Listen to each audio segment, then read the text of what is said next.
Jadi saya tahu pertama kali suami saya kena COVID itu di tanggal 24 Juni.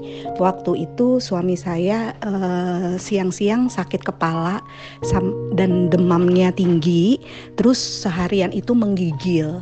Nah, lalu tanggal 26 Juni kami PCR, saya dan suami PCR, dan hasilnya kami berdua positif gitu, dan CT-nya suami waktu itu 24.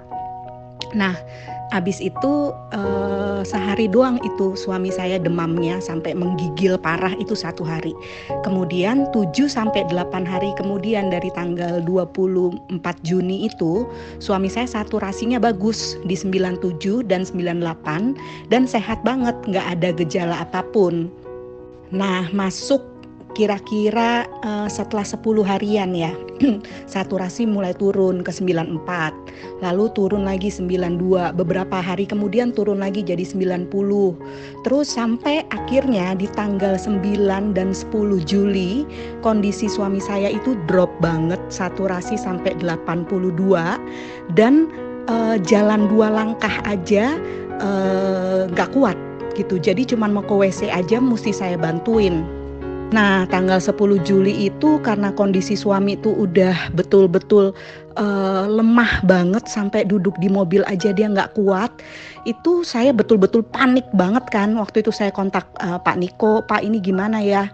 Terus kan Pak Niko nguatin saya bilang nggak usah takut, pokoknya percaya aja gitu ya. Jadi saya cari RS, telepon sana, telepon sini nggak ada RS yang bisa terima. Sampai akhirnya saya coba memaksa masuk di IGD. Itu pun IGD Santo Carolus sebetulnya nggak bisa karena penuh, tapi karena kondisi suami saya udah seperti itu jadi akhirnya bisa ya cek dan lain-lain. Itu seharian saya saking stresnya ngadepin suami dan kondisi saya juga waktu itu baru sembuh dari COVID. Jadi sepanjang hari itu saya mimisan terus karena stres plus baru sembuh COVID. Itu di tanggal 10. Jadi kritisnya suami saya tuh di 9 dan 10 Juli. Akhirnya tanggal 10 Juli saya bawa ke dokter. Nah, waktu saya bawa ke dokter karena dokter lihat waktu didiagnosa awal, dokter bilang ini sepertinya kena COVID berat. Jadi harus cek darah lengkap, CT scan dan foto toraks. Karena suami saya jalan pun nggak kuat sampai harus pakai kursi roda. Itu tanggal 10 Juli. Dan hasilnya dokter langsung bilang, waduh ini kondisi paru-paru parah sekali. CRP kuantitatifnya 26. Padahal maksimal harus 5, nggak boleh lebih dari 5. Dokter bilang ini resiko badai sitokin.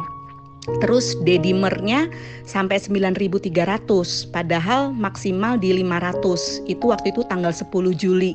Terus dokter bilang hasil leukositnya semua buruk, terus hemoglobin buruk, jadi intinya semua hasilnya buruk.